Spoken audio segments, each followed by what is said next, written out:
Bonjour bien-aimés du Seigneur, je vous salue au nom de Jésus. Aujourd'hui, nous allons parler de l'Épître aux Corinthiens, les deux lettres des Épîtres aux Corinthiens. Nous n'allons pas nous attarder à tout ce qui est écrit, mais je voulais mettre en évidence l'attitude de Paul et l'attitude des Corinthiens. Pourquoi Paul a agi d'une certaine façon avec les Corinthiens? Pourquoi les Corinthiens ont agi d'une certaine façon avec Paul? C'est cette pensée que le Seigneur m'a donnée. Nous allons commencer par le début. 1 Corinthiens 1. On peut commencer au verset 4. Je rends toujours grâce à mon Dieu à votre sujet pour la grâce que Dieu qui vous a été donnée en Jésus-Christ, de ce qu'en toute chose vous êtes enrichis en lui, de tout don de parole et de tout don de connaissance, selon que le témoignage de Jésus-Christ a été confirmé en vous, de sorte qu'il ne vous manque aucun don. On apprend par ces versets que je viens de lire que les Corinthiens avaient beaucoup de dons. Ils avaient pratiquement tous les dons possibles et imaginables qu'ils avaient reçus du Seigneur. Et on connaît l'homme. Quand l'homme a un pouvoir, il commence à se croire au-dessus des autres. Et donc, automatiquement, il va mépriser les autres. Et donc, ça va forcément créer de la division. Parce qu'il y a ceux qui se croient au-dessus des autres et il y a ceux qui se croient méprisés, qui vont être méprisés. Donc, automatiquement, ça va créer la division. Et c'est ça que la parole nous dit au verset 10. Et je vous prie, mes frères, c'est Paul qui parle, par le nom de notre Seigneur Jésus-Christ, à tenir un même langage. Donc, ils n'avaient pas le même langage. Et à ne pas avoir des divisions entre vous. Donc, il y avait des divisions parce que Paul les reprenait parce qu'il y avait des divisions. Automatiquement, le pouvoir emmène la division. Vous voyez, le pouvoir, on sent qu'on est au-dessus des autres. Donc, on méprise automatiquement les autres. C'est presque inné. L'homme est fait pour dominer. L'homme est fait pour contrôler. Vous voyez, le Seigneur avait dit, vous avez le pouvoir sous les poissons, sous tous les animaux. On aime dominer. Et donc, il y avait de la division. Et là, Paul est en train de les reprendre. Au verset 13, il dit, Christ est-il divisé? Paul a-t-il été crucifié pour vous ou avez-vous été baptisé dans le nom de Paul? Je ne vais pas tout reprendre, mais on sait pourquoi Paul dit ça. Voyez? Et au verset 17, il dit, car Christ ne m'a pas envoyé pour baptiser, mais pour évangéliser. Vous voyez?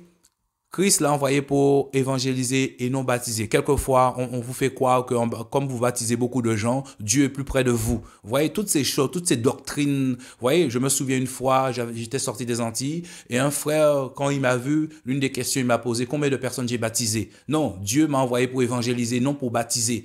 Voilà, c'est parce qu'on baptise qu'on est plus près de Dieu que les autres. Et c'est ça le pouvoir. Quand on a ce grand pouvoir, on a beaucoup de dons, on se croit au-dessus des autres. On pense qu'on a toute la connaissance du monde et on se croit au-dessus des autres. Donc, on méprise les autres. Si on prend 2 Corinthiens 10, Paul nous apprend certaines choses dans 2 Corinthiens 10. Il dit au verset 10, 2 Corinthiens 10, verset 10, « Car mes lettres, disent-ils, sont sévères et puissantes, et ma présence physique est faible et la parole est méprisable. » Donc, Paul était méprisé. On méprisait Paul. Vous voyez? Pourquoi? Pourquoi on méprisait Paul? Parce qu'il dit, ma présence physique est faible. Vous voyez, on méprisait sa parole. Ouais, il disait que sa présence physique est faible. Parce que Paul sûrement donnait l'impression d'être quelqu'un de simple. Vous voyez, de simple, d'humble. Et justement, si on reprend si on prend le verset 1 du même chapitre, le chapitre 10, il dit, regardez ce que Paul dit. Au reste, je vous prie, moi, Paul, par la douceur et la bonté de Christ, moi qui m'humilie lorsque je suis en votre présence. Vous voyez? Donc, dans la présence des Corinthiens, quand il était avec les Corinthiens, il avait une attitude d'humilité, de simplicité, de vieillard. On peut même dire de vieillard, de papy. Je ne sais pas s'il était vieux en ce temps-là, mais voilà, de vieillard et de papy, de simple. Voilà, il ne se faisait pas remarquer. Et donc, il était automatiquement méprisé parce que les autres qui avaient beaucoup de pouvoir, beaucoup de dons se croyaient au-dessus de Paul, en fait. Donc, Paul était méprisé. Et c'est ça que Paul dit. Il avait une attitude de personne humble. Et en raison de cela, il était méprisé. Et si on va au chapitre 11, regardez ce que Paul dit. Mais je crains que, comme le serpent séduisit Ève par sa ruse, vos pensées aussi ne se corrompent en se détournant de la simplicité qui est en Christ. voyez, avec tous ces pouvoirs, tous ces dons qu'il y avait là-bas, voyez, on se croit au-dessus. L'évangile n'est plus devenu simple. Il n'y a plus de simplicité. Voyez, on se croit au-dessus. On a reçu tous les pouvoirs, tous les dons du monde. On se croit au-dessus. Donc, on méprise les autres. Donc, c'est pour ça que Paul était méprisé. Quand il était là, il était méprisé. Voyez, il était méprisé. Et Paul dit, et je continue au verset 4, « Car si quelqu'un vient vous prêcher un autre Jésus, donc un autre Jésus était prêché. Voyez, un autre Jésus était prêché. En ce temps-là, on peut penser qu'il y avait un mélange entre la loi et la grâce. Un autre Jésus était prêché. Il dit, car si quelqu'un vient vous prêcher un autre Jésus que nous n'avons pas prêché, ou si vous recevez un autre esprit que celui que vous avez reçu, ou un autre évangile que celui que vous avez embrassé, vous le supportez bien. Vous voyez, mes frères et sœurs, il supportait bien les autres. Voyez, mais Paul était méprisé. Les autres personnes qui venaient raconter une autre histoire, un autre évangile, il le supportait bien. Voyez, mais Paul qui avait cette attitude d'humilité, de faiblesse, parce que le Seigneur dit, Paul disait, c'est dans ma faiblesse que le Seigneur est puissant. Donc Paul avait cette attitude de faiblesse, de quelqu'un de humble, sûrement qui ne parlait pas beaucoup. Vous voyez, mes frères et sœurs, et Paul nous dit que, car j'estime que je n'ai été inférieur en rien au plus excellent apôtre. Pourquoi Paul dit ça? On verra tout à l'heure pourquoi Paul dit ça. Parce qu'il y avait du favoritisme. Vous voyez? Puisqu'il y avait un autre évangile. Donc le mal était rentré. Donc il y avait du favoritisme. Vous voyez? C'est ça qu'on retrouve la plupart du temps dans nos églises, dans les bâtiments. Il y a du favoritisme. Il y a des gens qu'on favorise plus que d'autres. On verra que ce sont d'autres apôtres qui étaient favorisés par rapport à Paul. Paul et Barnabas, ils étaient méprisés parce que leur présence était faible. Vous voyez, mes frères et sœurs? Et donc, au verset 6, regardez ce que Paul dit au verset 6. Et ça qui est terrible. Et si je suis comme quelqu'un d'ignorant par rapport au langage? Vous voyez, Paul apparaissait comme quelqu'un d'ignorant par rapport au langage. Cela veut dire qu'il n'était pas éloquent quand il annonçait l'évangile. Il n'est peut-être pas éloquent parce qu'on aime condamner les gens parce qu'ils ne parlent pas bien. Mais là, c'est ce que Paul est en train de nous dire. Là, on apprend un aspect de Paul. Vous voyez, mes frères et sœurs, il n'était pas éloquent. Il avait comme un problème au niveau du langage. Mais Paul dit, je ne le suis pourtant pas en connaissance. Il avait une grande connaissance. Et ça, déjà, quand on lit les deux livres aux Corinthiens, on voit la connaissance de Paul, la connaissance qu'il avait reçue. C'est terrible. Paul annonce beaucoup de choses en Corinthiens, beaucoup de choses. Mais au niveau du langage, on a l'impression qu'il ne parlait pas bien. Il avait du problème, un problème d'éloquence. Vous voyez, mes frères et sœurs, c'est pour ça qu'il ne faut pas condamner les gens qui ont du mal à parler. Oui, mais Dieu agit puissamment en eux, mes frères et sœurs. Vous voyez, mes frères et sœurs? Donc, il ne faut pas seulement s'attacher à ce qu'on voit au regard. Vous voyez, c'est pour ça que le Seigneur dit qu'il ne faut pas juger selon l'apparence. L'apparence n'est pas seulement physique. L'apparence, ce n'est pas seulement visuel. Il y a la façon dont on parle aussi, mes frères et sœurs. Il y a le pouvoir qu'on a. Tout ça, c'est l'apparence, mes frères et sœurs. Donc, je reprends le verset 6. Et si je suis comme quelqu'un d'ignorant par rapport au langage, je ne suis pas pourtant en connaissance. C'est terrible, hein? Paul lui-même dit que par rapport au langage, il était comme quelqu'un d'ignorant. C'est-à-dire qu'il ne parlait pas, il n'était pas éloquent. Mais au niveau de la connaissance, il était puissant parce qu'il avait reçu beaucoup de connaissances du Seigneur. Et il avait une attitude humble par rapport aux Corinthiens. Une attitude humble, mes frères et sœurs. Et il faut comprendre que les lettres aux Corinthiens, ce sont des questions que les Corinthiens posaient à Paul. Parce qu'ils étaient dans la division, ils étaient dans le flou. Il y avait un autre évangile qui était annoncé aux Corinthiens. Sûrement, c'est l'évangile qui mélangeait la loi et la grâce. Donc, ils étaient dans le flou. Ils étaient entre deux eaux. Donc, c'est pour ça qu'ils ont fait des lettres en écrivant à Paul. On leur demandait des réponses. Et Paul, à travers ces lettres, il répondait. Vous voyez? Il répondait aux Corinthiens.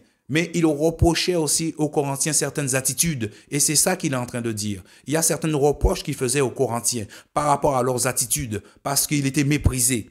On va voir ça dans le chapitre de 1 Corinthiens, verset 9. Regardez ce que Paul dit dans 1 Corinthiens, chapitre 9. Il dit, comme il était méprisé, donc Paul se défendait. Vous voyez, il se défendait parce qu'il était méprisé. Donc il rappelait qui il était. Il dit, ne suis-je pas apôtre? Parce que visiblement, on le considérait comme un moins que rien. Ne suis-je pas apôtre? Ne suis-je pas libre? N'ai-je pas vu le Seigneur Jésus-Christ? Et il fait une comparaison entre lui et Barnabas et les autres apôtres. Parce qu'il y avait du favoritisme. Les autres apôtres étaient considérés comme des apôtres, mais lui, il était considéré comme quelqu'un de faible. Vous voyez? Quelqu'un de méprisable. Et c'est pour ça qu'il était méprisé. Et donc, il dit, ne suis-je pas apôtre? Ne suis-je pas libre? N'ai-je pas vu notre Seigneur Jésus-Christ? N'êtes-vous pas mon œuvre dans le Seigneur? Si je ne suis pas apôtre pour les autres, je le suis au moins pour vous, car vous êtes le sceau de mon apostolat dans le Seigneur. Donc c'est Paul nous apprend que c'est lui en fait qui a annoncé l'évangile en premier aux Corinthiens. Les Corinthiens sont en quelque sorte ses enfants dans la foi, voyez. Et malgré ça, et quand ces enfants dans la foi ont reçu des dons, voyez, ils se sont sentis, ils ont reçu des dons, ils ont senti qu'ils avaient un grand pouvoir. Ils ont commencé à mépriser Paul et à ne pas considérer Paul. Et c'est ça que Paul dit. Il dit, c'est là ma défense contre ceux qui me jugent. Donc, Paul était méprisé, donc il était jugé, voyez, par les Corinthiens. Il était jugé. Et donc, c'est pour ça qu'il, dans le chapitre 9, il fait cette comparaison. Et il dit, n'avons-nous pas le droit de manger et de boire? Parce que manifestement, les autres apôtres, c'est par rapport aux autres apôtres, mes amis, qui fait cette comparaison. Parce que les autres apôtres avaient le droit de manger et de boire. Et il dit, n'avons-nous pas le droit de mener avec nous une sœur, une femme, comme font les autres apôtres? Parce que les autres apôtres faisaient cela. Et ça ne dérangeait personne quand les autres apôtres faisaient cela. Mais quand Paul et Barnabas venaient, ça dérangeait les autres. Parce que eux, ils étaient méprisés. Parce que leur attitude d'humilité, vous voyez mes frères et sœurs, comme ils avaient une attitude d'humilité, de faiblesse, donc automatiquement on t'écrase, on essaie de t'écraser. Et donc il dit, n'avons-nous pas le droit de mener avec nous une sœur, une femme, comme font les autres apôtres et les frères du Seigneur et Céphas? Céphas, c'est Pierre. Donc apparemment c'est cette attitude qu'avaient Céphas et les autres apôtres du Seigneur. Et il dit, n'y a-t-il que Barnabas et moi qui n'ayons pas le droit de ne pas travailler? Donc manifestement, Paul est en train de faire des reproches aux Corinthiens. Et il dit que les autres apôtres, Céphas, les autres apôtres, les frères du Seigneur, ils avaient le droit de ne pas travailler. Des fois, on nous fait croire, on nous fait comprendre, on nous dit qu'il faut travailler. Non, non, non. Eux, ils avaient le droit de ne pas travailler. Vous voyez? Ils avaient le droit de ne pas travailler. Mais Paul et Barnabas, frères et sœurs, eh bien, eux, les Corinthiens n'acceptaient pas qu'ils ne travaillaient pas. Et c'est l'une des raisons que Paul a décidé de travailler pour n'être à la charge de personne. Et c'est ce qu'il est en train de démontrer là, dans le chapitre 9.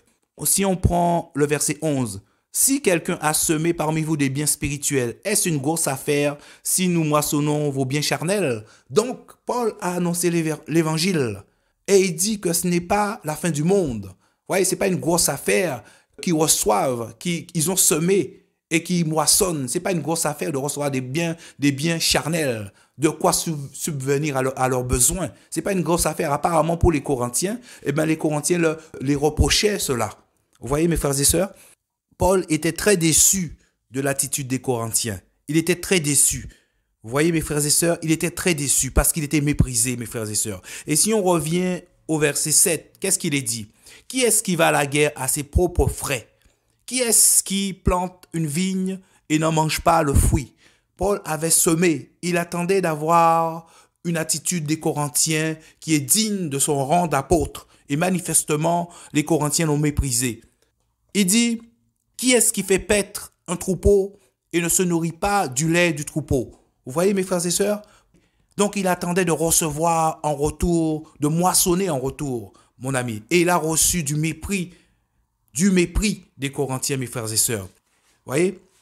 Et si nous reprenons le verset 11, il est dit, « Si nous avons semé parmi vous des biens spirituels, est-ce une grosse affaire si nous moissonnons vos biens charnels? » Pour Paul, c'était logique et normal de recevoir des biens charnels. Ça veut dire de quoi subvenir à leurs besoins.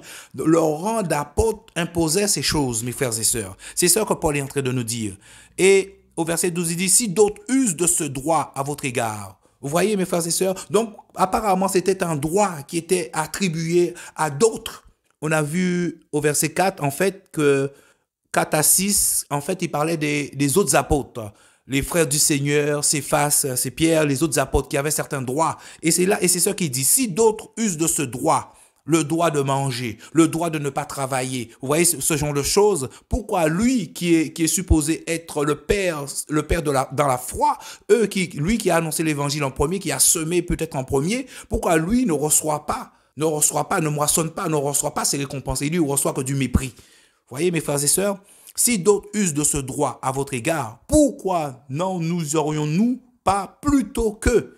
Normalement, c'est eux qui ils devaient être mis au rang d'apôtres. Non, ils ont été mis au rang méprisable, au rang de faible, au rang de plus bas que terre.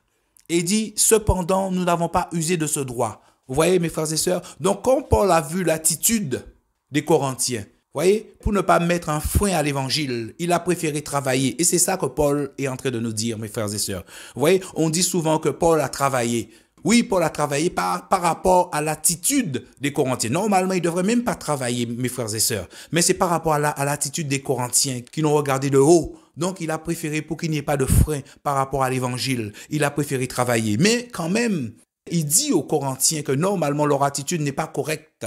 Vous voyez, mes frères et sœurs, car le Seigneur a ordonné, mes amis, que ceux qui annoncent l'évangile vivent de l'évangile. Il attendait justement à moissonner, à voir cette attitude d'humilité du côté des Corinthiens qui n'a pas reçu. Et c'est ce qu'il est en train de dire. Il dit, cependant, nous n'avons pas usé de ce droit, mais au contraire, nous supportons toutes sortes d'incommodités afin de ne pas créer d'obstacles à l'évangile de Christ. Donc, pour qu'il n'y ait pas de problème vis-à-vis de l'évangile, ils ont préféré de travailler. Mais il rappelle quand même la loi. Il rappelle la loi. Et il dit, ne savez-vous pas que ceux qui s'emploient aux choses sacrées mangent les choses du temple? Ça veut dire les prêtres qui sont là. Eh bien, eux, ils se nourrissent des offrandes. Vous voyez ce que Paul dit? Leur travail même, c'est ça. Ils se nourrissent des offrandes. Eux, ils n'ont pas besoin de travailler pour se nourrir. Automatiquement, ils reçoivent des offrandes. Ils se nourrissent des offrandes. Et il dit, ne savez-vous pas que ceux qui s'emploient aux choses sacrées mangent les choses du temple et que ceux qui servent à l'autel, on part à l'autel? Normalement, c'était logique, ils ont semé, c'était logique qu'ils moissonnent. Et ceux qui ont moissonné, ils ont moissonné du mépris. Mais Paul rappelle quand même la loi. Il dit, le Seigneur a ordonné tout de même que ceux qui annoncent l'évangile vivent de l'évangile. Cependant, ils n'ont pas usé de ce droit. Donc Paul avait le droit, c'est un droit qu'il dit. Il n'a pas usé de ce droit, mais ce droit existe. Vous voyez, ceux qui annoncent l'évangile vivent de l'évangile. D'ailleurs, il dit même il nous fait comprendre même que les autres apôtres, Céphas et même les frères du Seigneur eux ont usé de ce droit. Et ça n'a pas posé de problème aux Corinthiens.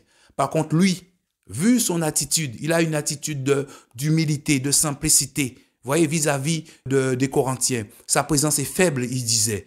Et donc, il a été méprisé. Vous voyez, il n'agissait pas en tant qu'apôtre autoritaire. Vous voyez, il avait l'humilité en lui, la simplicité en lui. Et ça a fait en sorte que les Corinthiens le méprisent. Et c'est ça que Paul est en train de dire. Et il dit au verset 15, « Cependant, je n'ai usé d'aucun de ces droits.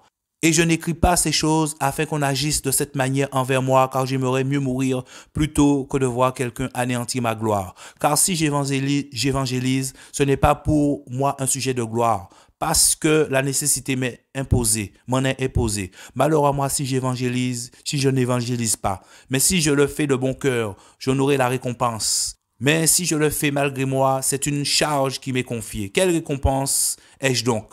C'est qu'en évangélisant, je presse l'évangile gratuitement, sans abuser des droits que l'évangile me donne. Donc, l'évangile donne des droits.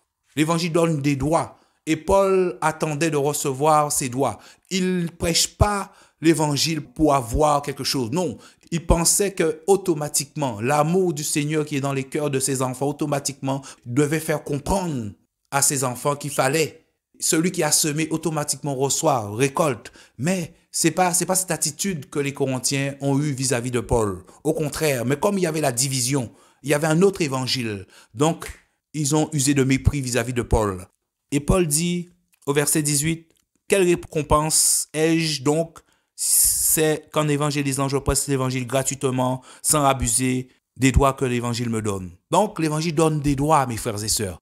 Et si on revient à 2 Corinthiens 11, Paul continue en disant que, au verset 7, « Ai-je commis une faute en ce que je me suis abaissé moi-même ?»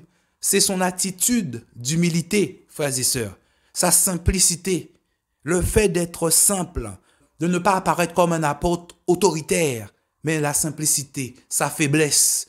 C'est ce qui lui a valu d'être méprisé, mes frères et sœurs. On a l'impression que les autres apôtres avaient une certaine prestance. Ils donnaient l'impression qu'ils étaient au-dessus. Mais Paul, c'était le contraire. C'est l'humilité. Vous voyez? Quand on voit quelqu'un qui est humble, qui est simple, qui reste peut-être dans son coin, qui ne parle pas trop, eh bien on a tendance à le mépriser. Vous voyez? Et on élève celui qui a la prestance. Vous voyez?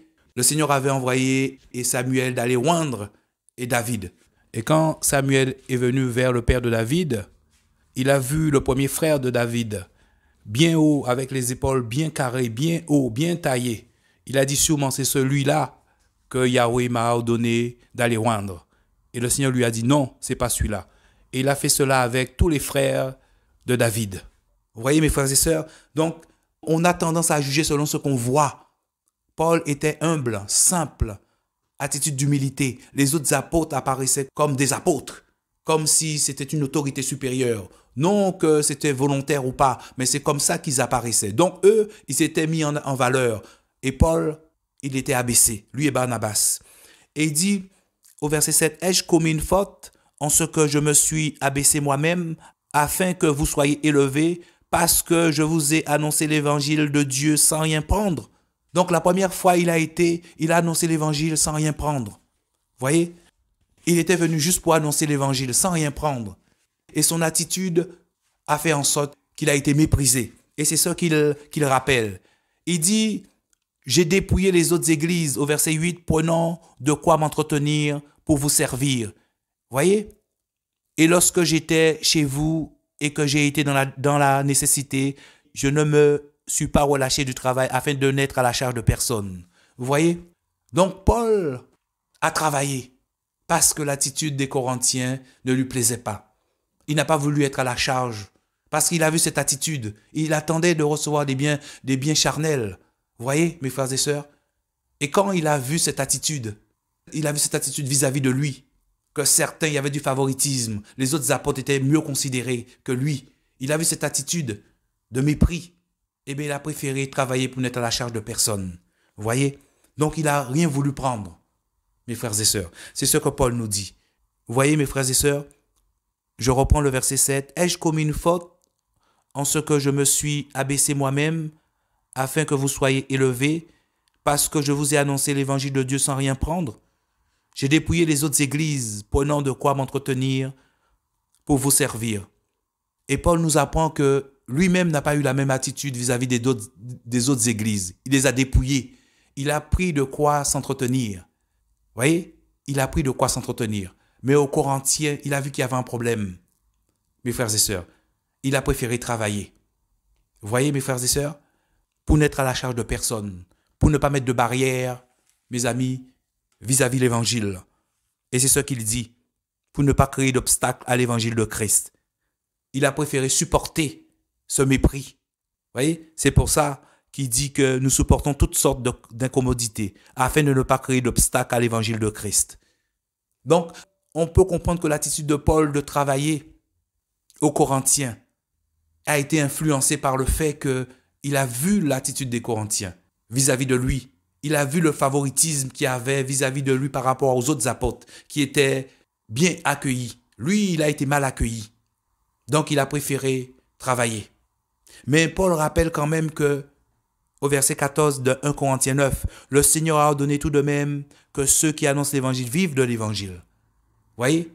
Il dit que cependant, je n'ai usé d'aucun de ses droits. Il n'a pas utilisé le droit de vivre de l'évangile aux Corinthiens. Mais il dit quand même qu'il a dépouillé les autres. C'est-à-dire que les autres endroits où il a été, il a annoncé l'évangile, il a usé de ce droit, mes frères et sœurs. Il a usé de ce droit. Voilà, mes frères et sœurs. C'est cette pensée, mes frères et sœurs, que le Seigneur m'a mis à cœur.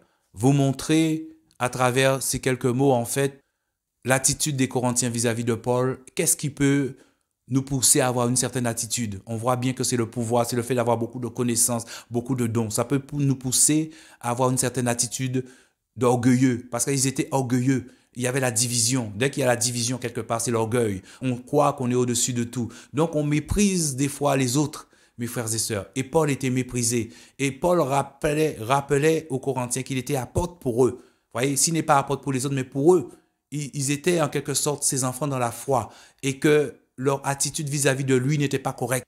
Vous voyez, il n'était pas correct. Il était méprisé parce qu'il avait une attitude, mes amis, de simplicité, d'humilité. Il disait même dans la façon de parler, il n'était pas quelqu'un d'éloquent. Vous voyez, Paul nous apprend qu'il n'était pas quelqu'un d'éloquent dans sa façon de parler. Vous voyez, et tout ça, tout cet ensemble ont fait que les Corinthiens méprisaient Paul. Mais Paul rappelait qu'il était apôtre. Il n'était pas puissant en parole, mais en connaissance, il était puissant. Il avait reçu beaucoup de connaissances. Il a étalé une grande panoplie de ses connaissances dans les 2 lettres des Corinthiens. Voilà. Et c'est cette pensée que le Seigneur m'a donné de transmettre à travers cette exhortation. Que le Seigneur vous bénisse au nom de Jésus. Amen.